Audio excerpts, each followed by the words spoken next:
మన వేదాన్ని వక్రీకరించి అవే జీవన విధానాలుగా తీసుకొని ప్రబలిపోయాయి. అటువంటి సమయంలో హింస పెరిగిపోయింది, వేదం నశించిపోయింది, యజ్ఞ యాగాదులు అంతరించిపోయాయి. దిక్కుతోచని పరిస్థితిలో ఉన్నప్పుడు కైలాస శంకరుడిని ప్రార్థించగా ఆయనే ఆదిశంకరాచార్యుని వారిగా అవతరిస్తానని అభయమిచ్చారు. కేరళ రాష్ట్రంలో కాలడి గ్రామంలో నంబూది బ్రాహ్మణుల కుటుంబంలో శివగురువు ఆర్యాంబలకు ఆయన పుత్రుడిగా జన్మించాడు. మహానుభావుడు ఆయననే సంతానంగా పొందగలిగారంటే వారు ఎంతో పుణ్యం చేసుకుని ఉండాలి అని మనం అనుకుంటాం. పుణ్యానికన్నా ఎక్కువగా కూడా వాళ్ళు ధర్మానికి కట్టుబడ్డారు. సంతానం లేని కారణంగా శివగురువు ఆర్యాంబ శివుడి గురించి తపస్సు ఇంకా ఎన్నో సేవలు చేస్తూ ఉండేవారు ఆలయాలలో. అయినప్పటికీ వారికి సంతానం కలగలేదు. వారి యొక్క ధర్మ నిరతికి ఇది ఒక చిన్న ఉదాహరణ. ఒకనొక నాడు ఆర్యాంబ శివగురువుతో అన్నది, అంటే తన భర్తతో అన్నది, మనము ఇంత సేవ చేస్తున్నా ఆ పరమశివుడు మనల్ని ఎందుకు కనికరించడం లేదు అని. మనకైతే ఏదైనా చిన్నగా కష్టం వస్తేనే గబుక్కుమని దేవుణ్ణైనా మార్చేస్తాము, లేదా ఇంకో పూజ పునస్కారానికో ఇంకో దానికో పారిపోతాము. కానీ ఆ మహాతల్లి ఆ ప్రశ్న అడిగినప్పుడు ఆయన అన్నారు, మన సేవలోనో భక్తిలోనో ఏదో లోపం ఉంటుంటుంది ఆర్యాంబ, ఇంకా మనం గట్టిగా ప్రయత్నం చేద్దాం, మన మనసుని ఆత్మని ఆ శివుడి యందు ఇంకా అర్పణ చేద్దాము అన్నారు.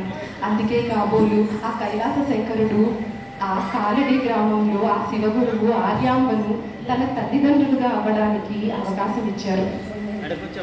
అలా ఆయనకి శివగురువుకి ఆర్యాంబకి ఆదిశంకరాచార్య వారు పుట్టిన తర్వాత ఆయనకి 3 సంవత్సరాల వయసులోనే శివగురువు చనిపోయారు. ఉపనయనం చేయడానికి వయసు సరిపోదు, 4 సంవత్సరాల్లో చేయకూడదు. కాబట్టి 5వ ఏట ఉపనయనం కార్యక్రమం జరిపించి గురువు దగ్గర చేర్పించారు. అప్పటికే అంటే 5వ సంవత్సరంలోనే ఆయన ఉపనిషత్తులు వేదాలు చెప్పారు. అది చూసిన గురువుకి అర్థమైంది, ఆ వచ్చిన వాడు సాక్షాత్తు శంకరుడే అని. అందుకే అంటారు కాబరు శంకర సాక్షాత్ శంకర అని, అంటే ఆ కైలాస శంకరుడే ఆదిశంకరాచార్యుల వారు అని. ఆ తర్వాత ఉపనయన కార్యక్రమం అయ్యి గురువు దగ్గర ఈయన బ్రహ్మచారిగా ఉండి విద్య నేర్చుకుంటున్నప్పుడే ఆయనకి సన్యాస దీక్ష తీసుకోవాలని ఉండేది. దానికి ఆ తల్లి ఒప్పుకోలేదు. ఏ తల్లి మాత్రము ఒప్పుకుంటుంది? ఒక చిన్న చెట్టు నాటితే మనకి ఎప్పుడు సంతోషం, అది పూలు పూయాలి, కాయలు కాయాలి, అప్పుడు మనం నాటిన చెట్టుకి సంతోషం. ఒక చిన్న మొక్క నాటితేనే అలా ఉంటుంది మన బంధాలు. అలాంటిది ఒక బిడ్డని సన్యాసం తీసుకుంటాడంటే ఎలా ఒప్పుకుంటుంది? ఆ తల్లి కూడా ఒప్పుకోలేదు. తల్లి ప్రేమ. కానీ ఆ వచ్చిన వాడు సాక్షాత్తు శంకరుడు.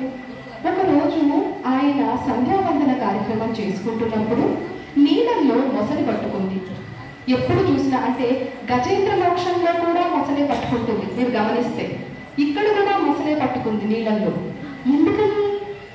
ఎందుకనంటే నీళ్ళు ఈ సంసార సాగరం. మొసలి గమనించారా? నీళ్ళల్లో ఉంటే చాలా బలం, బయటకు వస్తే కుక్క మురిగినా పారిపోతుంది. అదే నీళ్ళల్లో అంటే సంసార సాగరంలో ఉన్నప్పుడు ఆ భవబంధాలు మనల్ని అలా పట్టి లాగుతూ ఉంటాయి.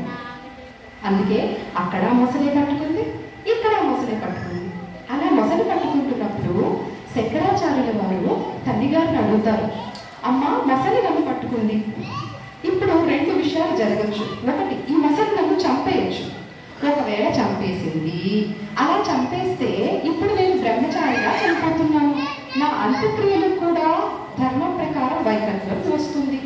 అదే ఒకవేళ నేను సన్యాసం తీసుకున్నాను అనుకో, ఒకవేళ అది నన్ను చంపేసిన, సన్యాసికి జరగవలసిన కర్మలు ఏవైతే ఉంటాయో అవే నాకు జరుగుతాయి. లేదా ఇంకొకటి జరగచ్చు, కర్మ సిద్ధాంతం ప్రకారం ఏదైనా సరే మన పాపపుణ్యాలను అనుసరించి వస్తుంది. ఒకవేళ ఈ జన్మలో లేదా నేను పూర్వజన్మలో చేసిన పాప ఫలితానికో మొసలు నన్ను పట్టి ఉంటే, నేను గనక సన్యాసం స్వీకరిస్తే ఈ జన్మ నాకు కడ జన్మ అయిపోయినట్టే. సన్యాసిగా అయిపోతే వేరొక జన్మగా కర్మఫలం వదిలేస్తుంది. ఆ మొసలి నన్ను వదిలేయచ్చు, చనిపోయినా లాభమే,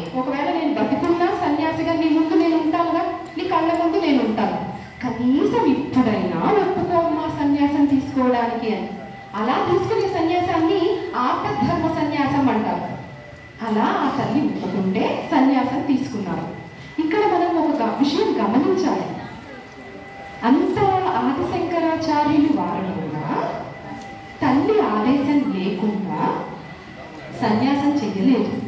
తల్లి ఒప్పుకున్న తర్వాతే, అది ఆయన సృష్టించిన లీల కావచ్చు, మరేదైనా కావచ్చు, తల్లి ఒప్పుకోవడం అనేది అంత ముఖ్యమైన విషయం. సాక్షాత్తు శంకరుల స్వామి వారే మనకు నేర్పారని.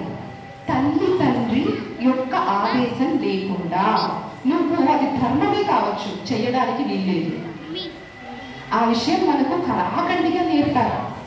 అదే కాకుండా మామూలుగా ఏమనుకుంటాం, సన్యాసి